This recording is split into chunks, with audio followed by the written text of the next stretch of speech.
प्रधानमंत्री नरेंद्र मोदी की अध्यक्षता में अहम कैबिनेट की बैठक हुई है और इस बैठक में एक साथ कई बड़े फैसले लिए गए। किसानों को लेकर के भी सरकार ने एक बड़ा फैसला लिया है।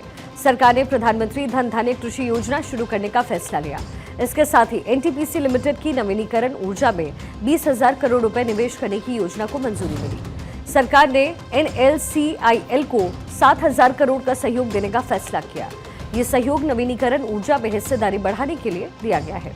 पीएम की कैबिनेट के जो कुछ बड़े फैसले हैं, जिसमें सरकार ने पीएमडीडीकेवाई शुरू करने का फैसला किया है, जिसके तहत देश भर में कृषि जिलों का विकास किया जाएगा। इसके तहत 36 योजनाओं को एक साथ किया जाएगा और इस योजना का वार्षिक खर्च 24,000 करोड़ रुपए तय किया गया।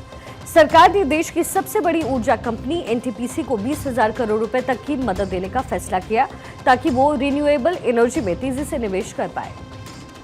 साथ ही एनर्जी सेक्टर की एक और अहम कंपनी एनएलसी इंडिया लिमिटेड को भी 7,000 करोड़ रुपए की ताकत दी जाएगी, ताकि वो भी रिन्यूएबल एनर्जी में हिस्सेदारी अपनी बढ़ाए। अब इन दोनों ही कंपनियों को मजबूत करने से साफ है कि सरकार आने वाले वर्षों में ग्रीन एनर्जी को अपना विकास मॉडल बना रही है और ये कदम ऊर्जा आत्मनिर्भरता की दिशा में एक बड़ा फैसला माना जा रहा है। तीनों फैसलों को अगर जोड़ ले तो सरकार कुल मिलाकर के लगभग 51,000 करोड़ रुपए की आर्थिक योजना लागू कर रही है, जिसमें खेती से लेकर के हरित ऊर्जा तक आत्मनिर्भर भारत की सोच झलकती है।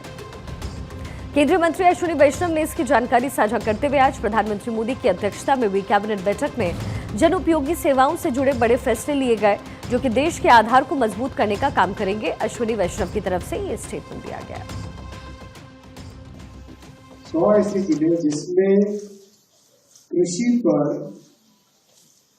3 पैमानों पर वो बाकी सब जिलों से पीछे हो, ऐसे 100 जिलों को चयनित करके उसमें एक फोकस्ड वे में 11 मंत्रालयों के 36 स्कीम्स, इन सब को कन्वर्ज करके एक इंटीग्रेटेड वे में कृषि का विकास करें, ये प्रधानमंत्री धन धान्य कृषि योजना का उद्देश्य है।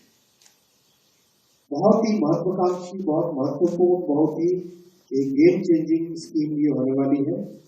राज्यों का सहयोग लिया जाएगा भरपूर इसमें, जिले के लेवल पे, ब्लॉक के लेवल पे और राज्य के लेवल पे गहन कंटिन्यूअस मॉनिटरिंग की जाएगी। अब इसके साथ ही केंद्रीय मंत्री अश्विनी वैष्णव ने बताया कि केंद्रीय मंत्रिमंडल ने आईएसएस से ग्रुप कैप्टन शुभांशु शुक्ला की वापसी पर एक प्रस्ताव पारित किया है। ये पूरे देश के लिए गौरव और खुशी का अवसर है। आज मंत्रिमंडल देश के साथ ग्रुप कैप्टन शुभांशु शुक्ला को पृथ्वी पर उनकी सफल वापसी पर बधाई देता है।